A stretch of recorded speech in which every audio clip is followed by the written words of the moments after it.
did find it important, even though we're very much still in the midst of a crisis, to come in and update Parliament on what steps we've taken in the prison since the fire broke out last week, Wednesday, and also what our plans are going from here. I also sent an extensive 4-page letter to Parliament on Friday afternoon, which I believe was circulated to all members, but I thought I would build a little bit on that and walk you through it, and of course then provide any new updates that we have since Friday. So we've put together, it's just one slide, a short timeline, and of course I want to say I also at 4 p.m. have another crisis team meeting, so let's see how this goes, because as I've said, we're very much in the middle of resolving an active crisis.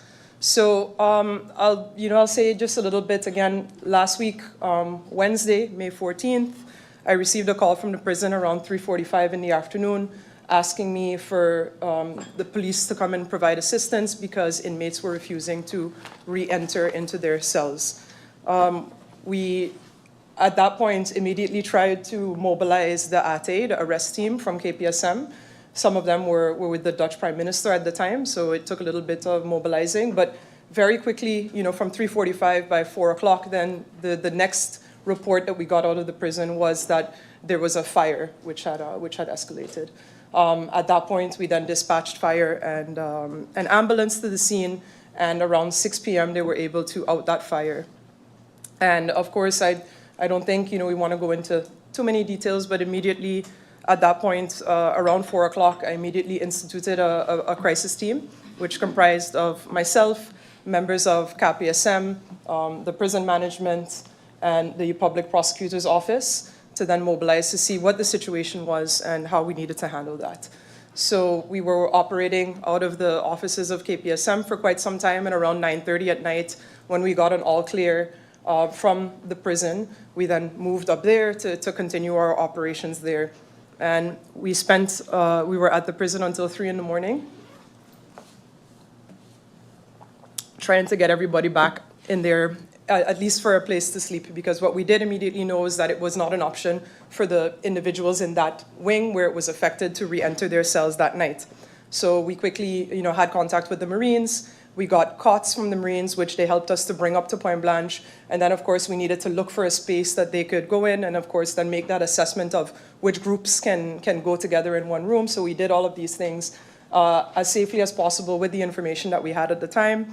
And by 3 a.m., everybody was able to be in a certain part of the prison where they would not be affected by the smoke or anything like that.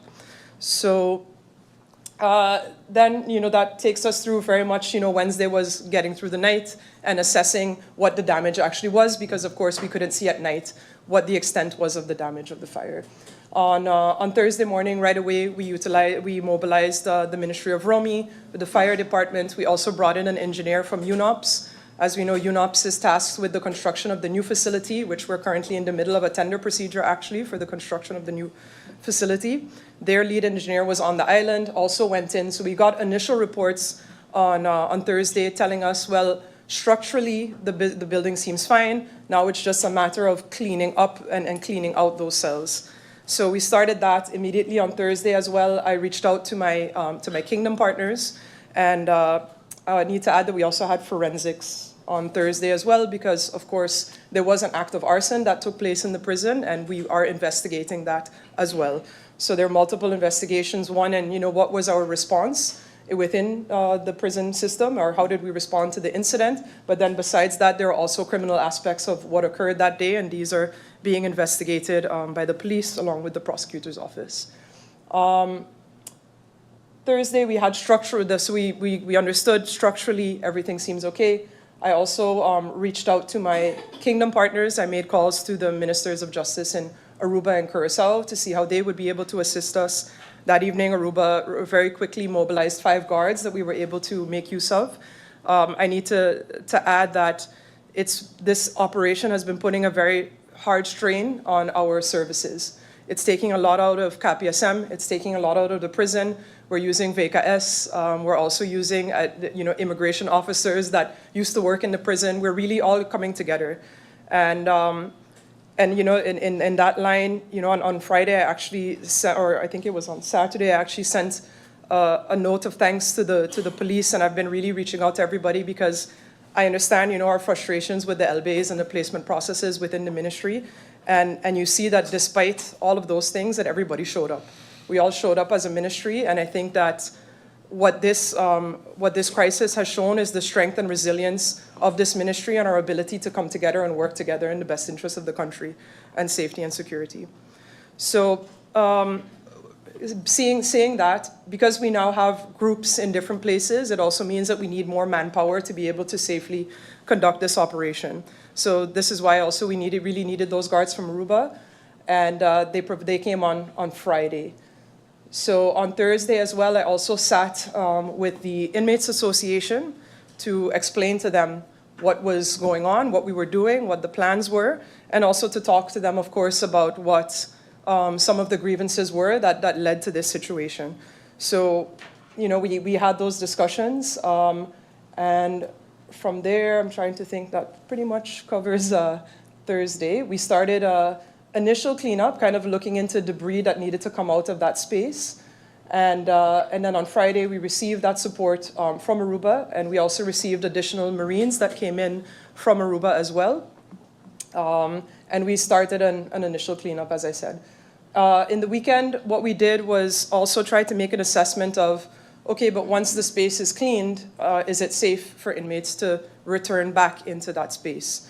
So we had the Inspectorate of Health from the Ministry of VSA come in, some inspectors, and they advised that we actually should do a more specialized type of cleaning to get out all that soot and dust, because the minute that you start peeling paint off the walls after a fire, it emits particles, and that could be hazardous. So based on that assessment, we then had to look for a company to be able to do that type of cleaning. We were able to find a local company, and now we also have some other companies making extra assessments so that we can compare some cost estimates. Because at the end of the day, the biggest priority for us right now is, of course, the safety of the inmates, the safety of the staff, and being able to return back to the cells or return back to quote-unquote normalcy as quickly as possible. So again, the situation is very fluid because constantly, new things come up. We have 2 additional guards coming from Curacao tomorrow to assist us as well. And, because we're also in a busy time on the island in terms of events, and the regular day-to-day goes on as well. So we're also in the middle right now of also making arrangements to fly in 14 officers from Curacao and Aruba tomorrow to also assist in our operations, both at the prison and, of course, with the general safety and public order.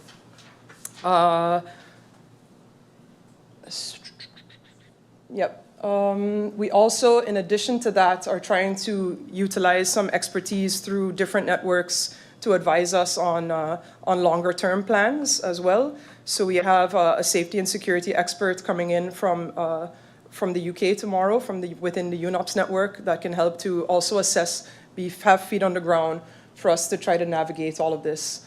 On Sunday, I also went, to the back, quote-unquote, in the prison, and I spoke directly to inmates myself. Besides just speaking to the Inmates Association, I found it important to inform them, to take them along in this process, and to explain what is going on. I also, spoke to them at length about their situations, their cases, things that they really wanted me to understand. And I think we had very fruitful discussions. So we're continuing to communicate, because that's really the key here is making sure that everybody has information. For now, of course, we've had to take the unfortunate decision to suspend certain privileges for inmates. We are looking into how, as quickly as possible, we can resume some type of contact with family, be that through digital means or finding a way that is safe within the current structure to have visitation or a family day or something like that. We're actively looking at those things. So, honestly, we're constant. It's a constant 24/7 operation at this point, and it has our full attention. I haven't stopped working on this since Wednesday afternoon when I got the first call, and we're taking it very seriously. And again, for me, I really want to restore again that quote unquote normalcy into that institution as quickly as possible. And then from there, of course, we go into a phase of lessons learned and how we can tackle this differently. But before I close off these brief remarks and an update, I really want to stress again my personal thanks and gratitude for this entire Justice Ministry and the entire Justice chain, and the way that everybody has showed up. And I continue to engage in these conversations directly with staff whenever I see them, be it at the station which felt like my house at one point from Wednesday to Sunday, and even up at the Point Blanche prison, to really understand these issues and look how this government or this Minister of Justice can really try to make changes and make those steps where we have for so long made promises but not been able to follow through on. And then while I'm here, another update that I did want to give is that Batch 13 has been countersigned and is complete and will go out, and that we are in the process, of course, of 14 and 15. And I have ensured all justice workers that that process will not in any way be affected by this crisis in Point Blanche. And I really, that now more than ever, we need to really make sure that we get this done quickly to show our justice workers the respect and appreciation that they deserve. So I think that that's, in a nutshell, the brief update now. We've been putting out press releases daily with any new updates. So there was one that went out yesterday evening as well. So it's really, if there are any additional clarifications or questions from the members of Parliament, I will try to answer those. And another thing I forgot is that just before I came here, I was able to secure 6 places in Bonaire, 2 for females and 4 males. So we'll be making those arrangements once we get out of this meeting to fly out some of the inmates. Again, this is really not the situation we want to be in. We really want to. Right now, we're trying to utilize as much space as we can and keep everybody safe. And but of course, we're really trying to get this done as quickly as possible.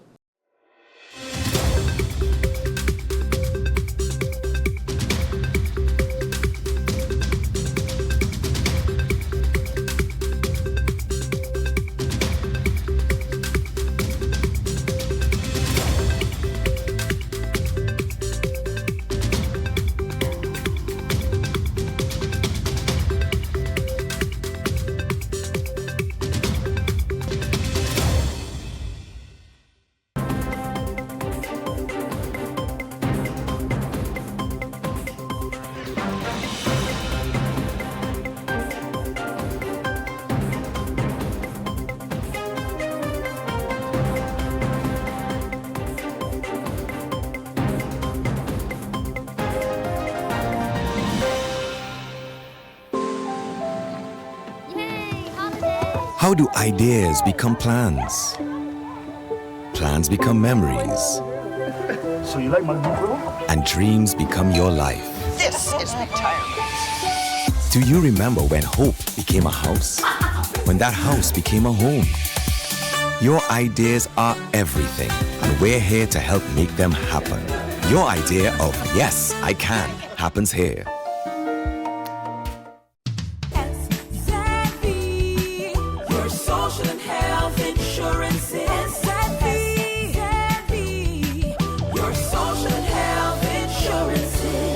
Are you SXM insured? Do you have a valid medical insurance status? SXM is cardless. Request your My SXM account today and enter the virtual office of SXM. Go to sxv.sx and sign up now. SXM, yeah. Your social and health insurances. 24/7 TV programming on www.stmartinmediacenter.com, SXM Daily News, PBS NewsHour, Now You Know, comm programs, documentary, entertainment, sports events, Saturday children's hours, religion programs, and movies. Click on SXM TV broadcast to see your favorite programs.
Today, workshop organized for a project that we'll be undertaking in the cul-de-sac basin.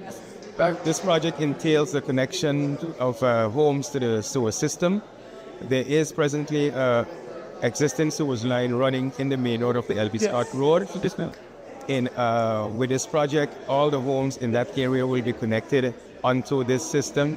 So we're looking starting in areas such as Mary Francis, Saunders, Betty's Estate, Ebenezer, South Reward, in St. Peter's, and also the areas of St. John. The project entails the connection of some 9,000 sewage connections, equivalent to 6,300 households. And the planning is to hit the ground running with this project is to start directly with the house connections to homes where there are lines running already. So we could have some quick wins to start up the project in an early phase. But in regards to the quick wins, the low-hanging fruits, the areas of St. Peter's, South Reward, those are the areas that we'll tackle in the coming first 6 months. So all along, the project itself is being financed by an initiative of $10 million through the trust fund, through the NRPB, and $15 million by the government of St. Martin through the capital investment budget. The project is kicking off as we speak, and is going to have a duration from, let's say, June 2025 up until the end of 2027.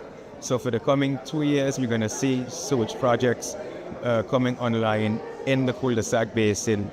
So, but one thing good to say is that the main road will not be affected as it pertains to the school traffic in the area, as most of the sewage line in the main roads has been installed already in previous years. So we'll be more seeing the side roads being affected as we go along with the execution of the project.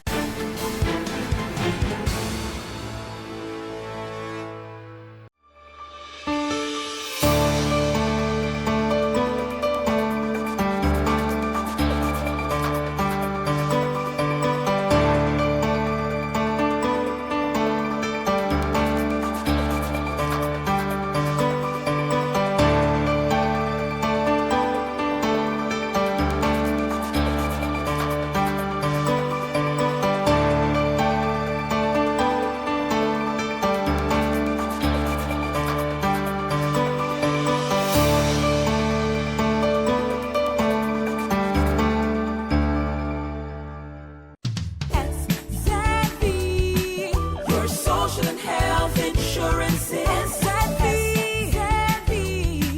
your social and health insurance. Are you SXV insured? Do you have a valid medical insurance status? SXV is cardless. Request your My SXV account today and enter the virtual office of SXV. Go to sxv.sx and sign up now.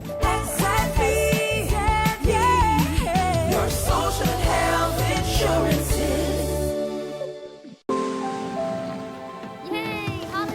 How do ideas become plans? Plans become memories, So you like my new room? and dreams become your life. This is retirement. Do you remember when hope became a house? When that house became a home?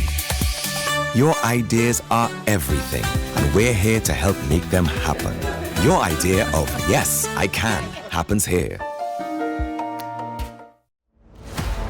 24/7 TV programming on www.stmartinmediacenter.com, SXM Daily News, PBS NewsHour, Now You Know, com programs, documentary, entertainment, sports events, Saturday children's hours, religion programs, and movies.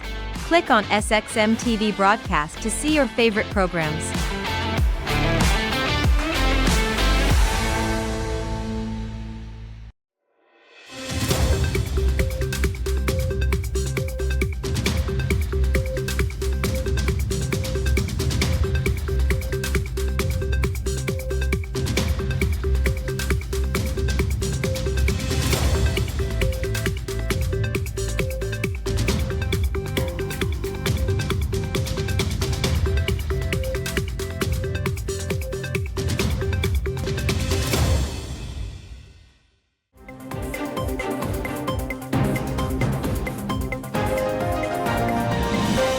Climatology and QMS, and that's why you're here now, because of this section, which is very important, climatology, but we had to spend more time in those areas, getting those areas fixed before we went big into climatology, and that's where we're going, where we are now. QMS is quality management systems, and you might be a little bit surprised that in October last year, St. Martin, the first Met service in the Caribbean to be QMS certified. First country in the Caribbean to be QMS certified. Last month, the second country was Bahamas. Okay, thank you. Okay. The QMS certification goes more towards aviation. So what it says is that we are certified to provide aviation services to the airport. And that's an international recognition. There are going to be a lot of challenges because when you get the certification, it's a lot of work to keep it there. But again, I want to commend the staff, and that project, Climatology and QMS, again, is led by Cheryl, and a lot of assistance from the other staff. We're small, but we try and we work together and get things done.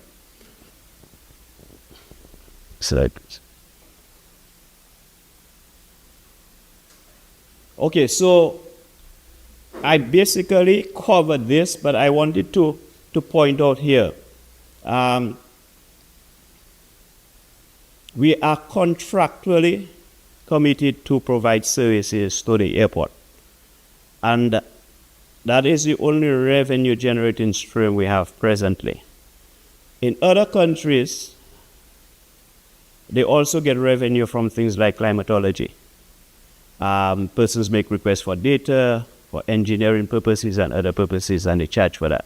Here we don't have that legislation and so on. And to be honest, there are not too many requests coming for that purpose. And some of the requests that come in, it's always a government project and so on. So we might say, why not charge? But we have to look at the logistics of it and see how that can work. And then here, that's what we're going to deal with a lot today, the Climate Outlooks Bulletin, so I wouldn't say anything much on that. We spoke about the observers. We also produce a lot of marine forecasts, and we're also looking at doing more in that area in terms of working closer with fishermen and so on, and seeing actively what they need, because a lot of times we concentrate a lot on the public forecast, but in terms of the marine forecast, it's generally rough seas and so on. We need to be maybe more specific and so on, as we have jurisdiction for a certain area of our waters. Next slide, please. I'm just going through quickly because I know the priority here is climatology and not me. Okay, so just to look at the tools, most persons would know that we presently operate a weather radar. That was commissioned about 2 years ago. It's a very important tool for early warnings, especially dealing with disaster management and so on. it is also a very important tool for the aviation sector. So you could think of it that way, that before we had a radar, some planes would have radars that would be able to see weather very good, but not all aircrafts would have that. And also the radars in aircrafts are limited. So before, what you would find is that a forecaster would do a 2-hour trend forecast. So a forecast for 2 hours for the airport and for aviation. With satellite, it doesn't give you precise information like a radar. So with the radar now, we can get more precise information and you can get more accuracy in your trend forecasts. And I'm going to give you an example. You could have instances where aircraft might be approaching St. Martin, and because of the weather, it may have to go to Puerto Rico or maybe back to Miami. But with the radar and being more precise and accurate, you have a better idea of whether the rainfall that is reducing visibility would be only for 15 minutes and the aircraft is able to hold out west of the field for 15 minutes and so on before the wind goes through. But there's always a misconception. Radar is more short term. So you're not going to use a radar to decide what a hurricane 2-3 days out going to do or what direction it's going to. But when it comes closer, you can already see the bands and the rain bands and how intense and so it's going to be. So it's a very important piece of equipment for us. We did that project with the French, ourselves, Meteor France, Interreg, the collectivity, and so on, but we operate and maintain it. It's the white wall you see up on St. Peter's Hill. We do a lot of radioson, so that is the balloon we set up 7 o'clock in the morning and 7 in the evening. What it does is that it gets a vertical profile of the atmosphere. So as you go up in the atmosphere, the winds, temperatures, and all those things changes. So we send this up. There's a network of those stations in the Caribbean. It goes into the system and the data is available for analyzing and so on, and that's how you get a profile of the atmosphere. So when you hear persons talk, we talk about high pressure and low pressure area and upper level trough and so on. It's basically all bits and pieces of data that you put together to get that sort of information. And what you see here is that we usually have school visits, so we always put the information out to students. What month is it? Month? Well, they usually come. Oh, they usually come around September. Yeah, September, October, because I think it's part of the syllabus that around that time they do weather. So we have a lot of students, schools visiting the department around that time. So that's a picture of a school visit there. But we also encourage openly that if persons, kids, whatever, interested in studying meteorology, or so they could always come to the office and get an insight. We have had 1 or 2 come and they never come back. And for the simple reason that a lot of people, when they hear meteorology, they think of public weather, the forecast that you give, or they see people presented on TV, and that's what they like. And when you tell them it's a science, and it's basically physics and maths, then that's a turn-off. And that's one of our challenges in getting persons into the Met Service locally, because a lot of people, once they hear physics and maths, they kind of reverse instead of coming forward.